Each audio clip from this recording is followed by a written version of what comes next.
एक प्लॉट खरीदे और पाए तोहफे में 2 तोले सोना या फिर एक्टिवा गाड़ी बिल्कुल मुफ्त। No Hydraa, no buffer zone, मुकम्मल safe and secure venture vision estate project पेश कर रहे हैं। शादनगर रंगारेड्डी गुड़ा विलेज में 3000 रुपए पर स्क्वायर यार्ड EMI फैसिलिटी और फिर शादनगर मेन टाउन हाजीपली विलेज में 16,500 रुपए पर स्क्वायर यार्ड का बेहतरीन वेंचर।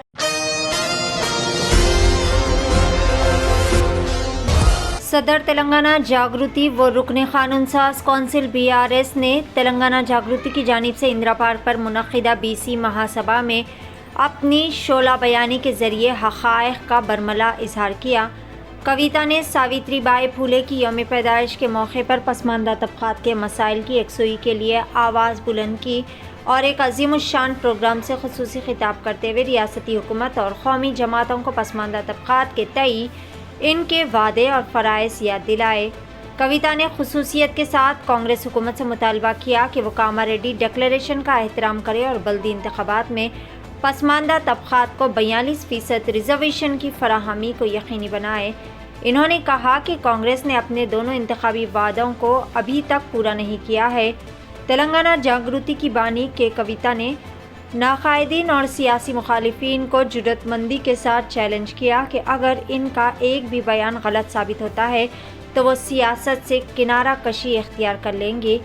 इंदिरा पार्क पर महासभा हिंदुस्तानी ख़वातीन के हुकूक़ की अलम बरदार सावित्री बाई फूले की 194 यौम पैदाइश के मौके पर मुनक़्क़िद की गई थी। कविता ने पुरजोश अंदाज में फिलफौर ज़ात पात पर मबनी मरदमशुमारी का मुतालबा किया। इन्होंने हुकूक़ के हुसूल के लिए आगे बढ़ने की अहमियत को उजागर किया। इन्होंने मरकज़ी हुकूमतों पर पसमानदा तबक़ात को नज़रअंदाज करने का इल्ज़ाम आयद किया और फिलफौर पसमानदा तबक़ात के मसाइल की यकसुई के लिए इक़दामात की ज़रूरत पर भी जोर दिया। BRS पार्टी सरबराह के चंद्रशेखर राव की दफ्तर के कविता ने पसमानदा तबक़ात को मुनासिब नुमाइंदगी की फराहमी के लिए करारदादें पेश की। इन्होंने कौमी सर्वे के हिस्से के तौर पर ज़ात पात पर मबनी मरदमशुमारी की ज़रूरत पर भी जोर दिया। इन्होंने कहा कि कानून साज असम्बली में ज्योतिबाई फूले के मुजस्समे की तनसीब अमल में लाई जाए। इस मौके पर BRS MLC कलवा कुंटला कविता ने कहा कि कामारेड्डी डिक्लेरेशन पर फिलफौर अमल किया जाए। कांग्रेस अपने वादे के मुताबिक बल्दी इंतखाबात में पसमानदा तबक़ात को 42% तहफ़्फ़ुज़ात फराहम करे। इन्होंने कहा कि जो लोग तारीख़ को समझते हैं वो मुस्तक़बिल के मेमार है। हमें आज़ादी के 75 बरसों के दौरान पसमानदा तबक़ात की हालत ज़ात पर गौर करने की ज़रूरत है। इन्होंने कहा कि बेशतर अफराद ज़ात पात से पाक सोसाइटी की वकालत करते हैं, लेकिन हकीकत यही है कि ज़ातें ही हिंदुस्तान में मुतवातिर ज़िंदगियों को तश्कील देती है। यही वजह है कि मेम्बरान दस्तूर ने डॉक्टर BR अम्बेडकर की क़यादत में SC और STs के हुकूक़ को यकीनी बनाया। इनकी दूरअंदेशी के बग़ैर तबक़ात अब भी अपने जायज़ हुकूक़ और फ़वाइद से महरूम रह रहे हैं। इन्होंने BCs के मसाइल पर आवाज़ उठाने पर कांग्रेस कायदीन की तनक़ीदों का किरदार जवाब दिया और कहा कि आज वक्त का तकाज़ा यही है कि BCs के साथ नाइंसाफ़ियों का अज़ाला किया जाए। इन्होंने साल 2011 की ज़ात पात पर मबनी मरदमशुमारी की रिपोर्ट जारी करने में नाकामी पर कांग्रेस और BJP को शदीद तनक़ीद का निशाना बनाया। इन्होंने BJP पर ज़ात पात पर मबनी मरदमशुमारी से साफ इनकार करने का इल्ज़ाम आयद किया। इन्होंने जुर्रतमंदी से कहा कि अगर इनका कोई भी दावा गलत साबित होता है तो वो मुस्तकिल तौर पर सियासत से किनारा कशी इख्तियार करने के लिए मुकम्मल तौर पर तैयार है। कविता ने गुज़िश्ता 10 सालों के दौरान तेलंगाना की तरक्की पर कांग्रेस हुकूमत को मुबाहिस का चैलेंज किया। इन्होंने इंसाफ की लड़ाई में समाज के तमाम तबक़ात की ताईद व हिमायत पर जोर देते हुए रेवंत रेड्डी हुकूमत से मुतालबा किया है कि वह तमाम तबक़ात के हुकूक़ के तहफ़्फ़ुज़, इंसाफ और मसावात को यकीनी बनाए। इन्होंने कहा कि सावित्री बाई फूले की यौम पैदाइश पर मुनक़्क़िदा महासभा को एक तारीख़ी संग मेल के तौर पर याद रखा जाएगा। कविता ने ख़वातीन की तालीम और इन्हें बाइख्तियार बनाने के लिए सावित्री बाई फूले की खिदमात को ख़िराज अक़ीदत पेश किया। तेलंगाना जागृति की क़यादत में पसमानदा तबक़ात के मफ़ादात के तहफ़्फ़ुज़ के लिए एक अहम तहरीक शुरू हो चुकी है, जिसका मकसद पसमानदा तबक़ात यानी BCs को इनके आइनी और समाजी हुकूक़ की फराहमी को यकीनी बनाना है। इस सिलसिले में तेलंगाना जागृति की सदर व रुकने कानून साज कौंसिल के कविता ने वाज़े तौर पर कहा कि BCs के 42% रिजर्वेशन के बगैर मजालिस मुकामी इदारों के इंतखाबात का इनेकाद गैर मुनसिफाना होगा। इन्होंने हुकूमत से मुतालबा किया है कि वो जल्द अज जल्द पसमानदा तबक़ात के हकीकी आदाद शुमार के लिए फिलफौर सर्वे के इक़दामात रूबे अमल लाए और शफ़ाफ रिजर्वेशन पॉलिसी को अपनाए। के कविता ने मुतालबा किया है कि BCs की मरदमशुमारी के लिए कमीशन तश्कील दी जानी चाहिए ताकि हकीकी आदाद शुमार जमा किए जा सके और इन आदाद शुमार की बुनियाद पर पसमानदा तबक़ात को इनके जायज़ हुकूक़ फराहम किए जा सके। इन्होंने कहा कि अगर पसमानदा तबक़ात का दुरुस्त सर्वे नहीं किया जाएगा तो इनके हुकूक़ का तहफ़्फ़ुज़ भी मुमकिन नहीं होगा। रियासत में 42% रिजर्वेशन के बग़ैर इंतखाबात के इनेकाद का कोई जवाज़ नहीं है। हुकूमत को BCs की सही गिनती और इनकी आबादी के मुताबिक हुकूक़ की फराहमी के लिए ठोस इक़दामात उठाने होंगे। के कविता ने पसमानदा तबक़ात के साथ कांग्रेस और BJP की जानिब से की जाने वाली नाइंसाफ़ियों को भी उजागर करते हुए कांग्रेस पार्टी के नहरो दौरे हुकूमत का काका कालेकर कमीशन की सिफारिशात को मुस्तरद किया, जो कि पसमानदा तबक़ात के साथ बड़ी नाइंसाफ़ी हुई थी। साल 1980 में मंडल कमीशन की सिफारिशात को कांग्रेस ने नज़रअंदाज किया और इस पर अमल दरामद नहीं किया गया। BJP ने भी BCs के मफादात को शदीद नुकसान पहुँचाया। VP सिंह हुकूमत, जो कि पसमानदा तबक़ात के लिए काम कर रही थी, इस हुकूमत को BJP ने कमज़ोर कर दिया। 2011 की गई मरदमशुमारी पर मबनी मरदमशुमारी रिपोर्ट को UPA और मौजूदा NDA दोनों हुकूमतों ने आम नहीं किया। इन्होंने कहा कि यह हकीकत अयां हो चुकी है कि कौमी जमातें, चाहे वो कांग्रेस हो या फिर BJP हो, दोनों ने पसमानदा तबक़ात को हमेशा नज़रअंदाज किया है और इनके हुकूक़ से इनकार किया है। कविता ने इलाक़ाई जमातों जैसे तेलंगाना में BRS और आंध्र प्रदेश में NTR की क़यादत की सताइश करते हुए कहा कि सिर्फ इलाक़ाई जमातें ही BCs के हुकूक़ की फराहमी में मुखलिस और संजीदा रही है। कि कविता ने तेलंगाना जागृति की कामयाबियों का जिक्र करते हुए कहा कि हुकूमत ने सावित्री बाई फूले की यौम पैदाइश को सरकारी सतह पर मनाने का ऐलान किया, जो तेलंगाना जागृति की तहरीक का नतीजा है। BC तबक़ात के हुकूक़ के हुसूल के लिए शुरू करदा तहरीक ने हुकूमत को फैसला कुन इक़दामात करने पर मजबूर किया है। कविता ने कहा कि ये वक्त BC तबक़ात को इनका हक़ देने का है और इनके हुकूक़ के लिए हर मुमकिन जद्दोजहद जारी रहेगी। इन्होंने हुकूमत से पुरज़ोर मुतालबा किया है कि वो पसमानदा तबक़ात की हकीकी आबादी के मुताबिक रिजर्वेशन फराहम करे और इंतखाबात के इनेकाद से क़ब्ल तहफ़्फ़ुज़ात की फराहमी को यकीनी बनाए।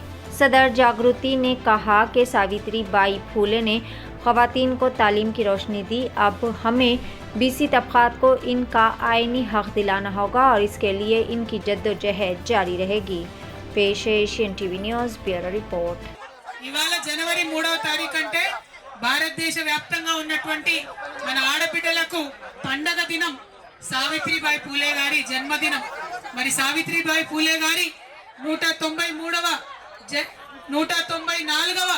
జయంతి సందర్భంగా అందరికీ కూడా హృదయపూర్వకంగా నా శుభాకాంక్షలు తెలియజేసుకుంటా ఉన్నాను. మరి సావిత్రిబాయి పూలే అంటే ఆమె మామూలు బిడ్డ కాదు, ఒక పులి బిడ్డ. భారతదేశ వ్యాప్తంగా ఉన్నటువంటి ఆడబిడ్డలందరూ ఇవాళ చదువుకుంటున్నారంటే రోజు పొద్దున్న లేస్తే ఆమెకు దండం పెట్టుకోవాల్సినటువంటి పరిస్థితి.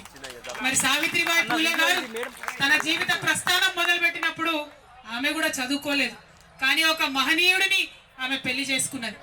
బాపు జ్యోతిబా పూలే గారు పెళ్లి చేసుకున్న తర్వాత తన భార్య చదువుకోవాలని దగ్గరుండి భార్యను చదివించిన తర్వాత సావిత్రిబాయి పూలే గారు అనేక మంది ఆడబిడ్డలకు తాను స్వయంగా చదువు చెప్పింది. ఎంతో మందికి చదువు నేర్పినటువంటి వ్యక్తి సావిత్రిబాయి పూలే గారు. మరి ఆ ఇద్దరు పుణ్య దంపతులు ఉద్యమంలోనే కాదు అన్నిట్లో కూడా జీవిత పర్యంతం కలిసి కష్టపడ్డారు. మొత్తం సమాజ ఉద్ధరణ చేయాలంటే విద్యా వికాసం కావాలని చెప్పి వారిద్దరు విద్య కోసం ప్రయత్నం చేశారు. చాలా అవమానాలు చేసిండ్రు. పాపం ఆమె బజార్లో నడిచిపోతుంటే రాళ్లతో కొట్టిండ్రు. ఒకప్పుడు మీద పేడ నీళ్లు చల్లినటువంటి పరిస్థితి ఉండే. అయినా సరే మొక్కువని ధైర్యంతో మరి సమాజ వికాసమే నాకు కావాలని ముందుండి పోరాటం చేసినటువంటి మహనీయురాలు సావిత్రిబాయి పూలే. వారి జయంతిని ఇంత పెద్ద ఎత్తున మనం సెలబ్రేట్ చేసుకోవడం అన్నది నిజంగా తెలంగాణ BC బిడ్డలది, తెలంగాణ బిడ్డలందరికీ కూడా జన్మ ధన్యమైనట్టుగా నాకు అనిపిస్తా ఉన్నది. అదేవిధంగా మరి ఇవాళ మరి వాళ్ళ మనం సావిత్రిబాయి పూలే గారి జన్మదినం సందర్భంగా ఇంతమందిని కలిసినాం. ఆవిడ ఉద్యమ స్ఫూర్తిని మనం ముందుకు తీసుకెళ్లాల్సినటువంటి అవసరం ఉన్నది. మరి ఇవాళ ఉద్యమం దేనికోసం చేయాలి ఒక్కసారి మనం ఆలోచన చేసుకోవాలి. చరిత్ర తెలుసుకున్నోడే భవిష్యత్తు నిర్మాణం చేస్తారని చెప్తారు. మరి 75 ఏళ్ళు అవుతుంది భారతదేశానికి స్వాతంత్రం వచ్చి. మరి ఇక్కడ ఇంతమంది బీసీ బిడ్డలు ఉన్నాం. ఈ 75 ఏళ్ల స్వతంత్ర భారతదేశంలో మనకి ఏం జరిగిందన్నది ఒకసారి ఆలోచన చేసుకోవాలి. నిజానికి చాలా మంది గొప్ప గొప్ప మాటలు చెప్తారు. కులం లేదు, కులరహిత సమాజం నిర్మిస్తామని చెప్తారు. కానీ అది వాస్తవమా? భారతదేశంలో కులం ఉన్నది, అది వాస్తవం. ప్రతి ఒక్కరం కులాల ఆధారంగానే బతుకుతా ఉన్నాం, అది కూడా వాస్తవం, కాదనలేనటువంటి వాస్తవం. అయితే భారతదేశ రాజ్యాంగం రాసినటువంటి పెద్ద మనుషులందరూ కూడా కులం వాస్తవం కాబట్టే కులం ఆధారంగా కొన్ని రక్షణలు కల్పించినారు. చాలా సంతోషకరం. ఎస్సీలలో ఉన్న కులాలకు, ఎస్టీలలో ఉన్న కులాలకు భారతదేశ రాజ్యాంగంలో కొన్ని రక్షణలు కల్పించినారు. నిజంగా ఆ బాబాసాహెబ్ అంబేద్కర్ కు భారతదేశ ప్రజలందరూ కూడా చేతులెత్తి మొక్కాలి. లేకపోతే ఎస్సీ ఎస్టీలకు ఇంతవరకు కూడా ఎటువంటి ఫలాలు కూడా దక్కకపోతుండే.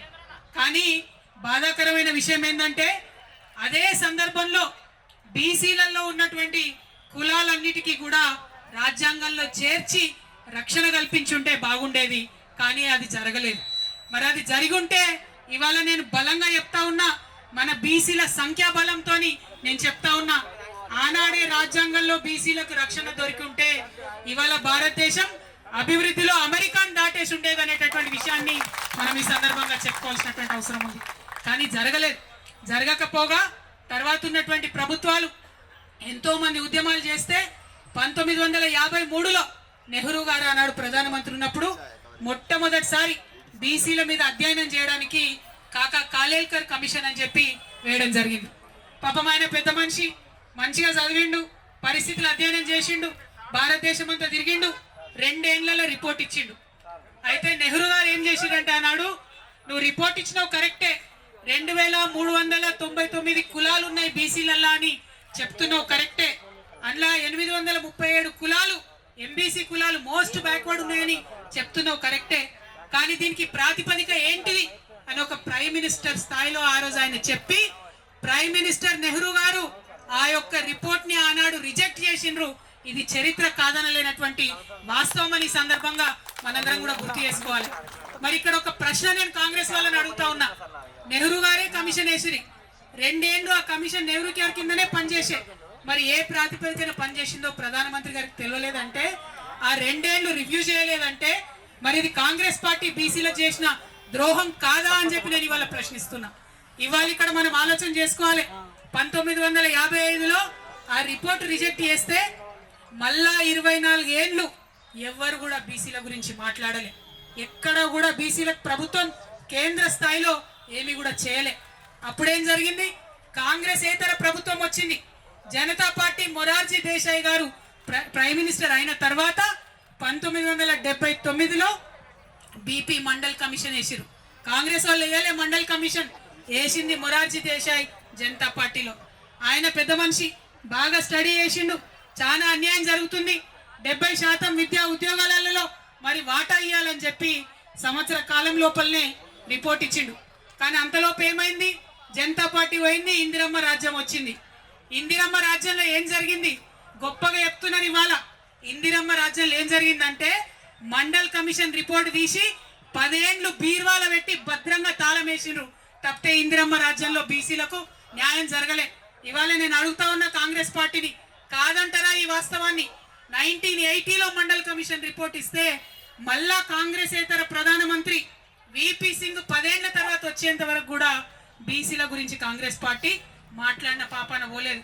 ఇవాళ బాగా నోరు పెట్టుకొని మాట్లాడుతున్నారు. మేమందరం బీసీలం ఇందిరా పార్క్ దగ్గర 2 ముచ్చట్లు మాట్లాడుకుంటామంటే నిన్న రాత్రి 9 దాకా పర్మిషన్ ఇవ్వకుండా ఇబ్బంది పెట్టి, ఇక మీకు ఇప్పుడే బీసీలు గుర్తొచ్చినా అంటారు. చెప్తాం మీ చరిత్ర కూడా చెప్తాం. మీరు 10 ఏళ్ళు భద్రంగా బీర్వాల పెట్టి తాళం పెట్టిరు మండల్ కమిషన్ రిపోర్ట్. మళ్ళా కాంగ్రెస్ ఏతర ప్రధానమంత్రి వచ్చినప్పుడే, విపి సింగ్ గారు వచ్చినప్పుడే దానికి న్యాయం జరిగింది. ఆయన అమలు చేసిండు పాపం మండల్ కమిషన్ రిపోర్ట్ ని. అమలు చేస్తే ఇక గొప్పగా మాట్లాడే భారతీయ జనతా పార్టీ నాయకులు విపి సింగ్ గారికి ఆనాడు సపోర్ట్ విత్డ్రా చేసుకున్నారు. एक प्लॉट खरीदे और पाए तोहफे में 2 तोले सोना या फिर एक्टिवा गाड़ी बिल्कुल मुफ्त। No Hydraa, no buffer zone, मुकम्मल सेफ एंड सिक्योर वेंचर। जिस शहर में अपना खुद का जाती मकान नहीं, वो शहर भी पराया सा लगता है। आवाम की सहूलत के लिए विथ स्टैम्प अप्रूव्ड लेआउट, बेहतरीन एमिनिटीज के साथ विजन एस्टेट प्रोजेक्ट पेश कर रहे हैं। बैंगलोर हाईवे से महज 2 किलोमीटर के फासले पर बेहतरीन वेंचर शादनगर रंगारेड्डी गुड़ा विलेज में 3,000 रुपए पर स्क्वायर यार्ड EMI फैसिलिटी, और फिर शादनगर मेन टाउन हाजीपली विलेज में 16,500 रुपए पर स्क्वायर यार्ड का बेहतरीन वेंचर। बैंक लोन फैसिलिटी, मुकम्मल गुंजान आबादी और बड़ी बड़ी नामवर कंपनी से घिरा हुआ वेंचर। पिलर नंबर 66 से फ्री फैमिली साइट विजिट की सहूलत।